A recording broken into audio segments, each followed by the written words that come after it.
I'll be speaking today about responsive checkout. How can we improve the checkout process in a normal shop? And generally, how can we make flows better and more user-friendly to the users, especially on mobile devices?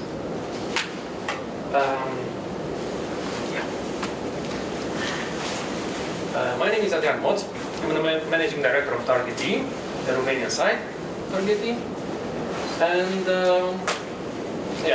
the credits for the whole presentation and the idea goes to Jaromir. And I think we can start. So, the statistics say that more than 68% of the customers abandon their checkout process. This is described by Baymard Institute, and apparently it's a fact. On mobile devices, it's even worse. It's 95%. Asking the customers, why do they abandon the process? They say, 61% of them say that the extra costs are too high in the final checkout process. It means that while they have reached, successfully put in the basket some products, they have reached the checkout process, and then they will find out that certain fees were not included into initial costs. For example, transportation cost might have been that you ordered something like a 10 euro microphone, and you will find out that's another 20 for the transport. Or some other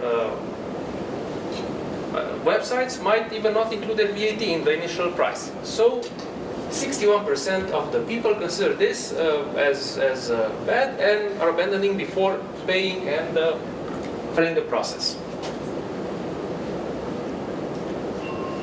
35% say that account registration was mandatory.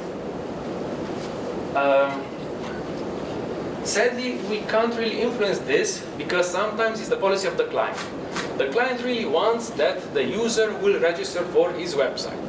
They do not allow guest checkout. For example, Amazon. We can't really influence this either because in the end it will be the customer's choice. But then 27% dropped because checkout process was too complicated. It means that the client put something in the basket, he was happy with the cost, he was okay with the final, with the total cost and the additional charges, and for some reason he couldn't finish the checkout, technically. Either he was not skilled enough to go through all the whole process, either something happened, an error occurred, or something like that. This is something that, as user interface specialists and front-end developers should focus on. Here is a very bad example, a good bad example, where someone tried to shop for an item, he finally got what he wanted, and then as a second step, the website tried to sell him also an insurance, but it wasn't mandatory. In the end, the option to select the "Don't insure me" option was hidden somehow below Denmark and Finland as a country. So apparently, for a simple user, actually for any kind of user almost, it will be very hard to find and finish the checkout process, unless insuring himself, which he doesn't want to. For these, there are some interesting tools that we can use. This is, for example, user testing is a platform where amateur testers meet with people who want their website tested or their app tested or something that they can interact with. In this case, the ones requesting the service are filling in some information such as the process scenario or something else, and the users behind it, which are being paid of course, are testing it by hand and are providing feedback.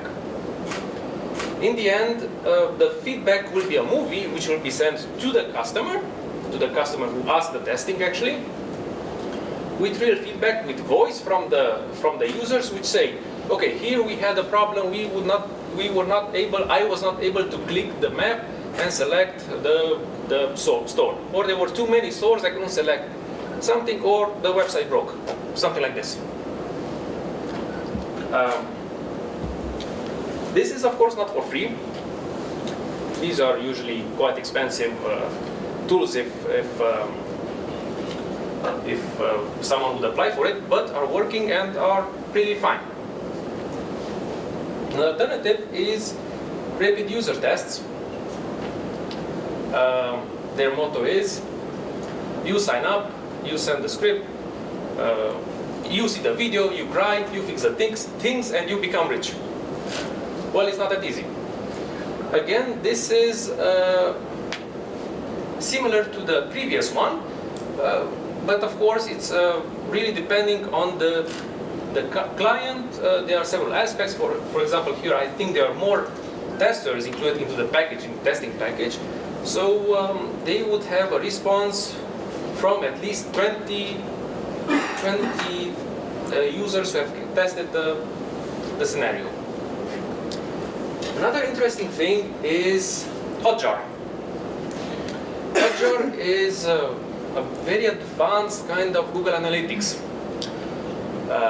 which helps us once it's included into the website, into the shop, or whatever we want to visualize and test. It records the real interaction of the users with the website. An example how this looks like is the following. Here we can see the clicks which the user did as in form of thermal hotspots. So the red one is the hottest, which is it means the most clicks were done there. They even click on text apparently. So this gives us a very interesting idea of how the users are behaving and clicking through the website. There are some options there. You can also check the movement of the clients or the scroll. The movements look like this. It's in a form of almost like a YouTube video. You just click on play and you actually see what the user did on the website. How he clicked, how he played with the mouse on the website, and so on.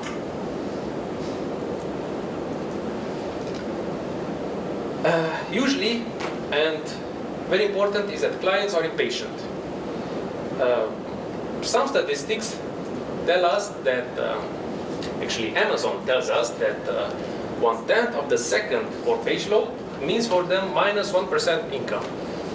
If we're referring to the absolute value, I think that's a lot. I don't know exactly, but it's a lot, for sure.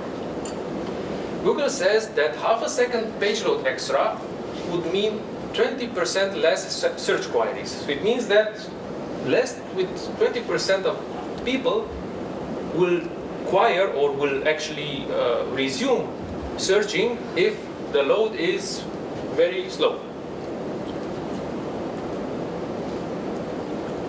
A quick calculation of what happens if we reduce the abandonment rate by 70%. We should be able to do that. Of course, we found out that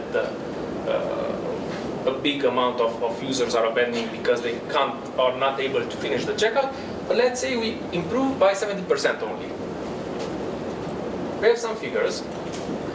And on average, we could say that we have 10,000 visitors per day. 5% are adding to the basket, average basket value is 64 euros, and they finish the checkout 33% because we have an abandonment rate of 67%. And we have a certain turnover. Additionally, if we have the same amount of visitors, the same amount of people who are in the basket, and abandonment rate which is slightly improved with 70%, then we have a different amount, of course. This is an average daily value. If we calculate as a yearly value, we'll see that it's almost 2 million euros per year. which is a lot. If it's improved only by 17%. Generally, e-commerce managers want to know everything about their customers. They want to know unnecessary information from our point of view if we are browsing and buying something. Why should I give my phone number if I'm buying, I don't know, a simple insurance or something that really has nothing to do with phone number? They want to know of course, the emails, of course, but they want to sign up the customers for newsletters, for insurances, and loyalty clubs, discount cards, whatever. On the other hand, clients don't want this. They just want to browse quickly through the website, shop fast, provide only necessary information, name, address, where to deliver, credit card, and that's it. Leave me alone. And they also want to understand why certain information is needed. For example, we need this phone number because we will want you to get notified when the package will be delivered to your house. Yeah, that seems fair. Okay, I'll enter the number. And they want to order fast without having to read a lot. Click, click, click, click, done. And if possible, to package the same day. The statistics say that 17% of the clients would never provide their phone number. Who would never, but if necessary, they are providing it. But they're not keen on providing it. That's important. Also, 34% of the clients would never provide their birth date. This is a fact, and it's sometimes quite useless in the forms from our point of view, which are only visitors of the website. Why should I provide my birthday there? It doesn't make sense to send me a newsletter for my birthday. An interesting example is, I'm not sure if it's still like this, but it was at one point for IKEA. I'm not sure if it's really visible, but they have a bunch of fields like first name, surname. We could combine these fields into one. We have address 1 and an address 2. Not sure why it's the address 2, but at least only address 1 is mandatory. Again, it's loading up the space and perhaps testing the patience of the user. Then we have email and retype email. So that's interesting on mobile phones. You try to type it once and then you need to type it again. That's a bit annoying, at least for me. Not sure, like it. I copy paste it. You can't, sometimes you cannot, because they have a JavaScript which does not allow paste into the second email address. So they are somehow blocking the user of even trying to do something nasty and escape their field. And then we have landline phone number and fax number. Yeah, there are people using fax, that's for sure, but not everyone. I think most of them would not have a fax and are not interested in receiving anything on the fax, so they will not provide it. Combining these fields, we could get a form something like this, which is much nicer. So more appealing to the user, more faster to fill in data and check out and give the owner the money.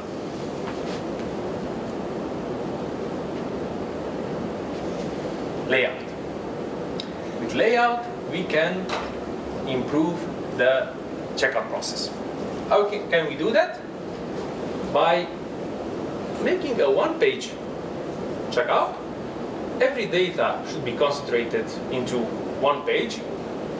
This is the desktop version, but of course the mobile version, the responsive version can be imagined by having this column below, second, and so on. Furthermore, we need to automate stuff for the user.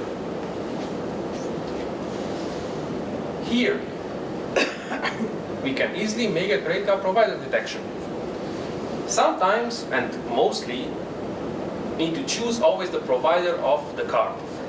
which is not very nice, because we can figure out between, in the four digits, I think, of the credit card, we can figure out the type of the credit card that we have. So the card owner.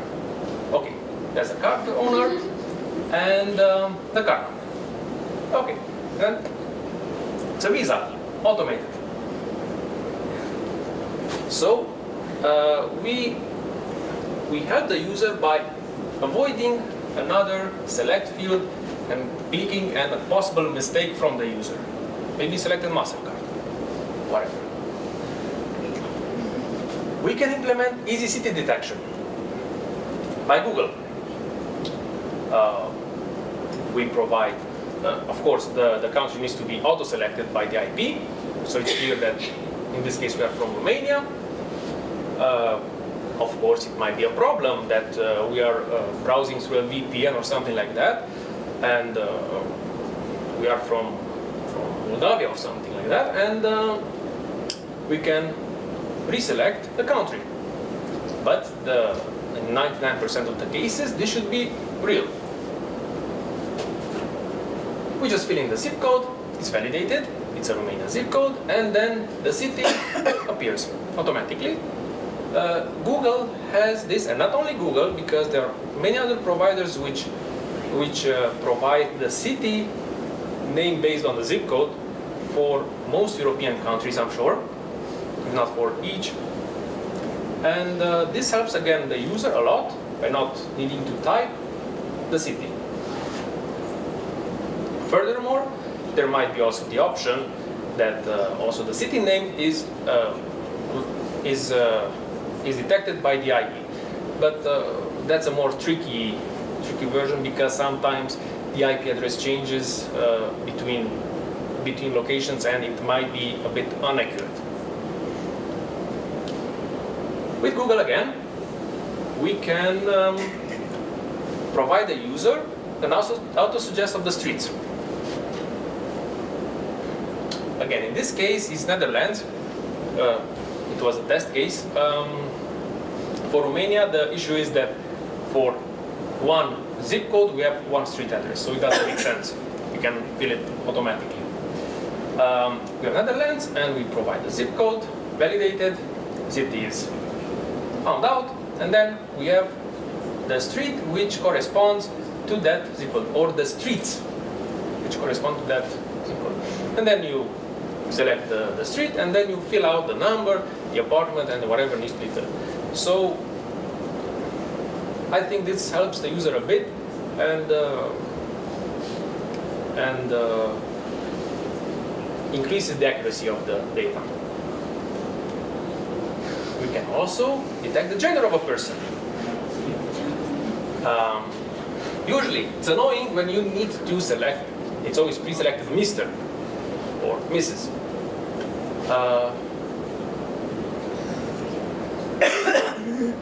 11% of the buyers will never specify their gender, or they just miss it, they don't care, they just want to fill out their name, and that's it.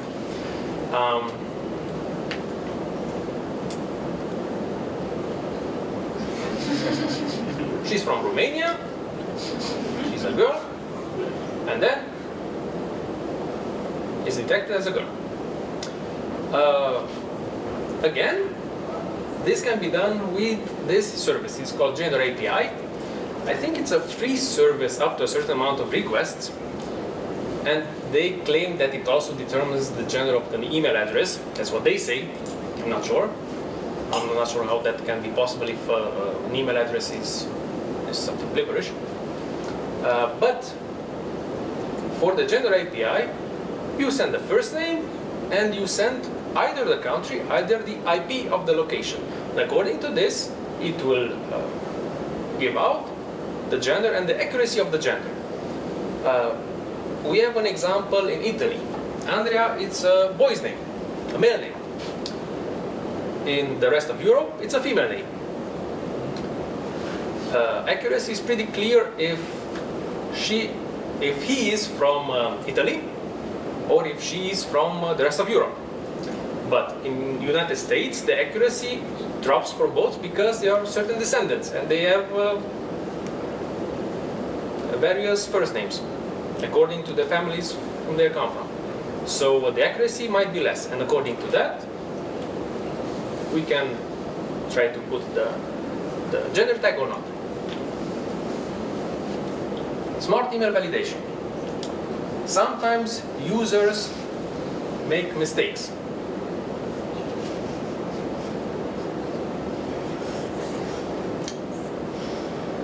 She typed in the email wrong. Of course, the email is generally valid. It's a dot, it's an @ sign, and a suffix for the email. But then, we can add this feature, which somehow scans the email and sees if there are mistakes in the suffix of the email, the domain of the email, or who knows, special features such as Gmail does not allow underscores, or Yahoo does not allow the dots in the email username. So according to that, it will try to correct the email addresses of the visitor.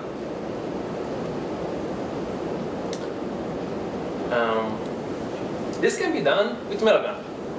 Again, it's a service, and their motto is don't lose customers because of typos, and they're right. It's a free service, and it does more or less what I've just told you. You provide the wrong email or the tested email, and it will return the corrected email if there is one. And if there is not, it will just ignore it. And users will not have this drop down and the suggestions. So it's not inconvenient for user, it's just a help. Okay. Another problem is that many shops and many forms actually are not responsive enough and are complicated when browsing or filling in the data. Another good bad example. In this case, actually, it's not so bad because you can fill in the data, but there are some worse. And again, the problem with the email retype.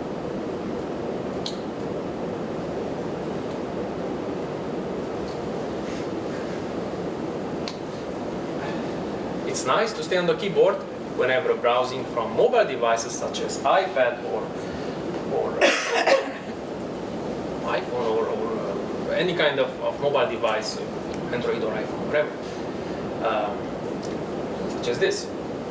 You fill in the card owner, fine, and then you type in with the keyboard of the device, and then it directly jumps to the, of course it sees that it's a Visa, and directly jumps to the second field which contains numbers, which is the expiration date, and you don't need to unfocus the field, tap on the expiration date, and fill in the data. It will jump by itself from one field to another. And again, after filling in the expiration date, also the CVV code. Is there also a service to automatically fill out the CVV code? It would be nice. I think MSA is set up this way. I'll try to find one.